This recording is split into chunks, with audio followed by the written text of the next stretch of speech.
तो hello everybody.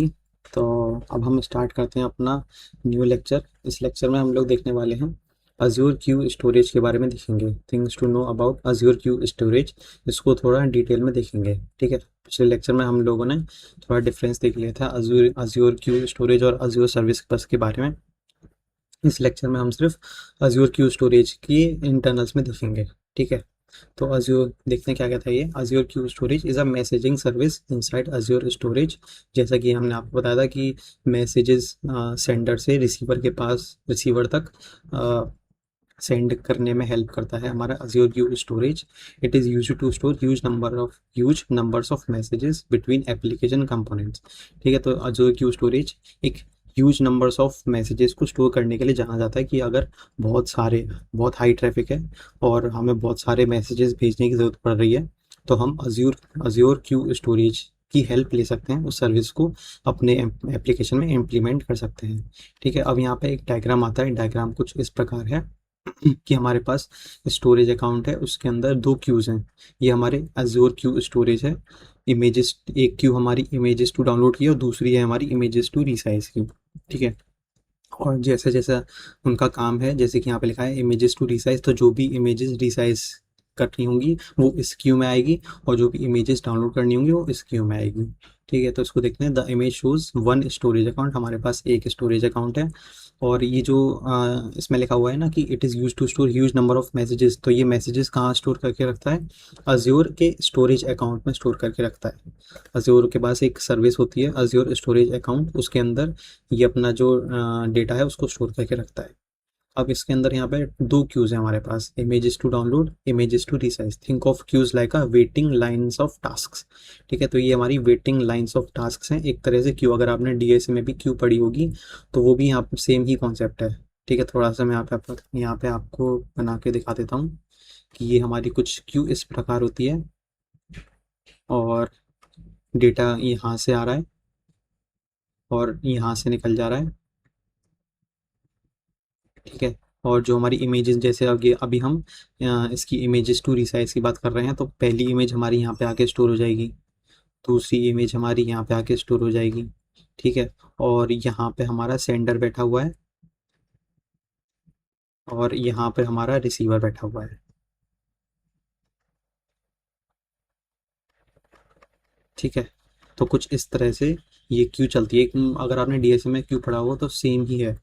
ठीक है, ये हमारा रिसीवर है और ये हमारा सेंडर है। ठीक है, तो क्यू कुछ इस प्रकार होती है थिंग, और इसको हम वेटिंग लाइंस ऑफ टास्क में भी वेटिंग लाइंस ऑफ टास्क की तरह भी देख सकते हैं कि पहले हमारी पहली इमेज प्रोसेस होगी, फिर दूसरी होगी, फिर तीसरी होगी। ठीक है, ऐसा नहीं है कि दूसरी उठ के पहले चली जाएगी, तीसरी उठ के पहले चली जाएगी। एक वन बाय वन करके प्रोसेस होती जाती है हमारे पास इमेजेस। एक small small real life example देख लेते हैं। सपोज हमारे पास जो हमारा एप्लीकेशन है, हमारी जो कंपनी है, उसके पास एक फ़ोटो अपलोड का ऐप है। ठीक है, तो जब यूज़र फ़ोटो को अपलोड करता है उस ऐप में, तो जो इमेज अपलोड की एक सर्विस होगी, क्योंकि हम माइक्रो सर्विस आर्किटेक्चर यूज़ कर रहे हैं तो हर चीज़ के अलग अलग सर्विस है, तो इमेज अपलोड के लिए भी एक सर्विस होगी।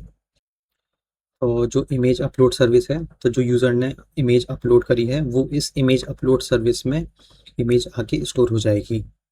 ठीक है, और एक मैसेज क्यू में चला जाएगा। कौन सी क्यू में जाएगा? इमेजेस टू रिसाइज की। ये जो यूज़र ने इमेज अपलोड करी है, हमें इसको रिसाइज करना है। ओके, और ठीक है, तो एक मैसेज हमारा क्यू में भी यहाँ पे ऐड हो गया। ये जो पहला मैसेज है ये हमारा क्यू में ऐड हो गया कि ये एक इमेज आई है, इसको रिसाइज करना है, और ये सेंटर ने भेजी है। अब हमारे पास जो रिसीवर है यहाँ पे लेफ्ट साइड में, वो इस क्यू को रीड कर रहा होगा और वो इस ये जो पहला मैसेज है इसको पिकअप करेगा और उसको प्रोसेस करेगा, उसको जो इमेज आई है उसको रिसाइज करेगा वन बाय वन, और फिर से भेजता जाएगा यहाँ पे सेंडर को। अब यहाँ पे जो सेंडर वाला फ्लो है वो तो हम यहाँ पे नहीं देख रहे हैं। अभी हम बस यही देख रहे हैं कि किस तरह से अज्योर क्यू स्टोरेज काम करती है।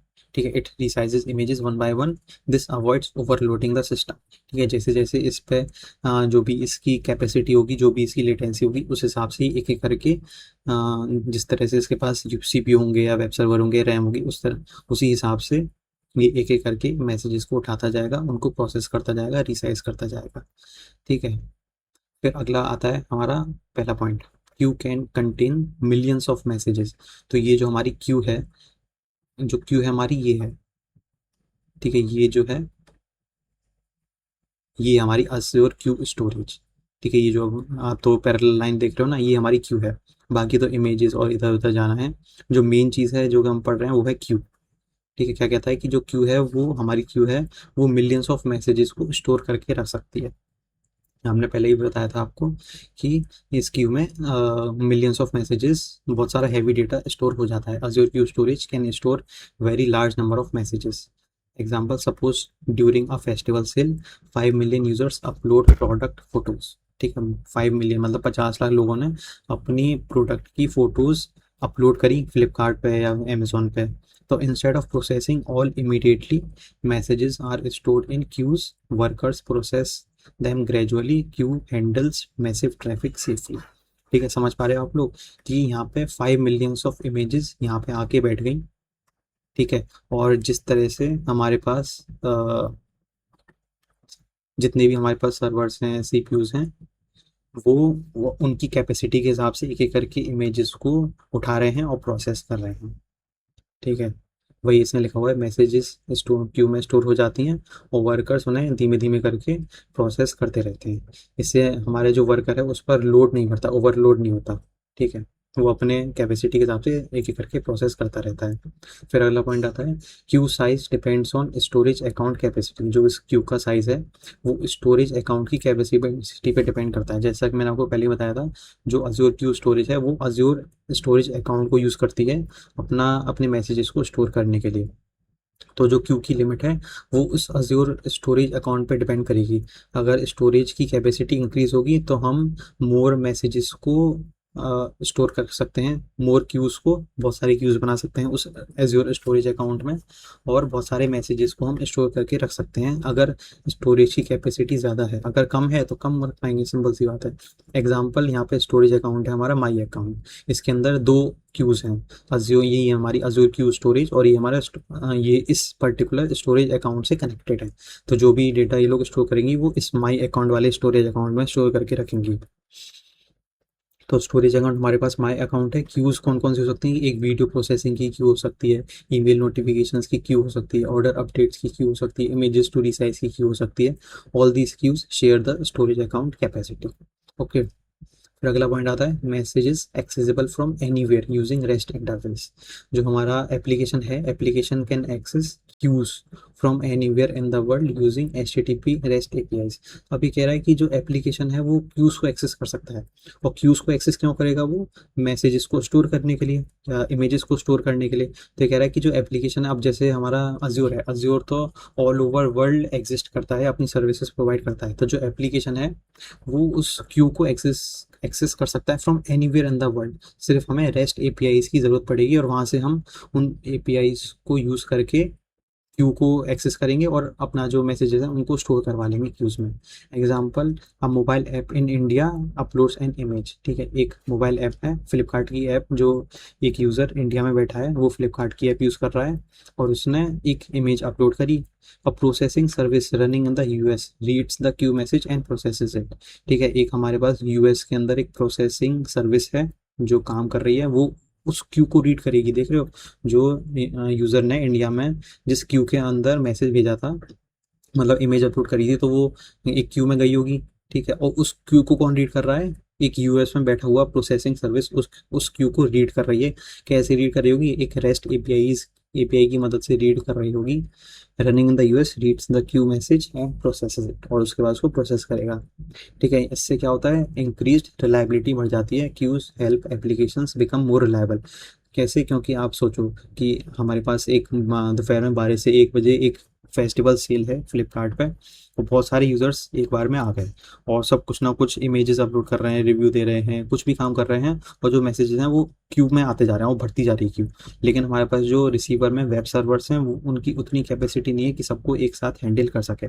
तो क्यू क्या करेगी? सारे के सारे मैसेजेस को अपने अंदर स्टोर करके रखेगी, और और धीमे धीमे जो रिसीवर है जितनी उसकी कैपेसिटी है वो एक एक करके पिकअप करता जाएगा मैसेजेस को क्यू में से और उनको प्रोसेस करता जाएगा, जिससे हमारी रिलायबिलिटी बढ़ जाएगी, हमारा सर्वर क्रैश नहीं होगा, क्योंकि उस पर बहुत सारी रिक्वेस्ट एक बार में नहीं आ रही हैं, वो धीमे धीमे करके अपने आप उठाता जा रहा है।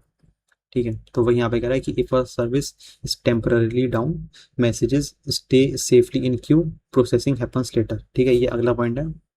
ये भी एक इंपॉर्टेंट पॉइंट है कि अगर मान लो कोई सर्विस डाउन है, जैसे कि मान लो रिसीवर हमारा डाउन है, वो क्रैश कर गया है, तो जो हमारे मैसेजेस हैं वो क्यू में पड़े रहेंगे जब तक रिसीवर उन्हें पिकअप ना कर ले। ठीक है, वो उसमें क्यू में पड़े रहेंगे, और जैसे जब हमारा जो रिसीवर है वो ऑनलाइन आएगा, वो उस क्यू को फिर से एक्सेस करेगा, वहाँ से मैसेजेस को पिकअप करेगा और उनको प्रोसेस करेगा। ठीक है, तो अगर यहाँ पे आप सोचो कि अगर हमने इवेंट यूज़ किए होते तो इवेंट तो हमारे डिसअपियर हो जाते, लेकिन हम मैसेजेस यूज़ कर रहे हैं, इसलिए मैसेजेस वहाँ पे ऑलरेडी अवेलेबल हैं। ठीक है, ये इंश्योर करता है कि प्रोसेसिंग होनी ही होनी है, ऐसा नहीं है कि यूज़र ने इमेज अपलोड करी और उसकी प्रोसेसिंग ही ना हो। ठीक है, तो वही यहाँ पे बता रहा है example, suppose image resizing server crashes, जो हमारा रिसीवर सर्वर है वो क्रैश कर गया, तो अगर क्यू नहीं होती तो अपलोडेड इमेजेस वो प्रोसेसिंग में फेल हो जाती और हमारा एप्लीकेशन क्रैश कर जाता। लेकिन हमने क्यू लगा के रखा है तो मैसेजेस हमारे उस क्यू में स्टोर रहेंगे, और सर्विस जब ऑनलाइन आएगी तब उसको बाद में एक एक करके पिकअप करती जाएगी और उनको प्रोसेस करती जाएगी। यहाँ पे हमारा कोई डेटा लॉस नहीं होगा। गारंटेड मैसेज डिलीवरी यहाँ पे इंश्योर होती है कि Azure queue storage ensures messages are delivered properly.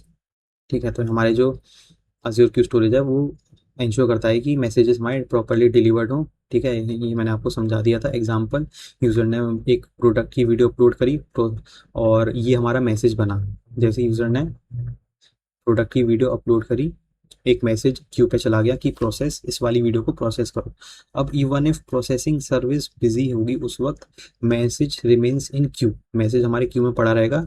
Eventually it gets processed by the receiver when it is available. ठीक है, जब हमारे रिसीवर के वेब सर्वर अवेलेबल होंगे तब मैसेजेस, तब ये जो प्रोसेस वीडियो वाला मैसेज है ये क्यू में से पिकअप कर लिया जाएगा, प्रोसेस कर लिया जाएगा। This ensures reliable communication. Okay, फिर अगला आता है transactional support, operations are handle safely and consistently. Okay, ये हमारा अज्योर क्यू स्टोरेज की बात है। Example, suppose system reads a message, starts processing image, if processing fails message can return to queue, another worker can retry, this prevents message loss। ठीक है, समझे आप कि एक वेब सर्वर ने मैसेज को उठाया, पिकअप किया, मैं प्रोसेस करना स्टार्ट किया और प्रोसेसिंग फेल हो गई, कोई भी कारणवश सीपीयू हमारा क्रैश कर गया या उतनी कैपेसिटी नहीं है, तो प्रोसेसिंग फेल कर गई, तो मैसेज ऑटोमेटिकली क्यू में वापस आ जाएगा और दूसरा कोई वेब सर्वर उसको पिकअप करके प्रोसेस करने की कोशिश करेगा। This prevents message loss. यही मतलब है हमारे ट्रांजैक्शनल सपोर्ट का। ठीक है, सुपर सिंपल समरी भी देख लेते हैं कि इसके फीचर्स क्या क्या हैं। ठीक है, तो सिंपल सी अज्योर क्यू स्टोरेज की फीचर्स क्या क्या हैं कि वो हैंडल कर लेता है millions of messages, handles huge workloads, storage account पे बेस्ड होता है, कैपेसिटी उसकी स्टोरेज अकाउंट पे डिपेंड करती है। रेस्ट एक्सेस, मतलब कि एक्सेस हम उसको ग्लोबली एक्सेस कर सकते हैं उन क्यूज़ को। रिलायबिलिटी प्रोवाइड करते हैं, messages stay safe. Guaranteed delivery होती है, मैसेजेस इवेंचुअली प्रोसेस्ड। और ट्रांजैक्शनल सपोर्ट भी होता है, सेफ रिट्राई हैंडलिंग, कि अगर एक वेब सर्वर उसको प्रोसेस नहीं कर पा रहा है तो दूसरा वेब सर्वर उसको प्रोसेस करने की रिट्राई करेगा। ठीक है, तो आई होप आप लोगों को ये अज्योर क्यू स्टोरेज के बारे में थोड़ा समझ में आया होगा जो हमने डिस्कस किया। तो इस वीडियो को इतना ही रखते हैं, कंटिन्यू करेंगे अगली वीडियो से। Thank you.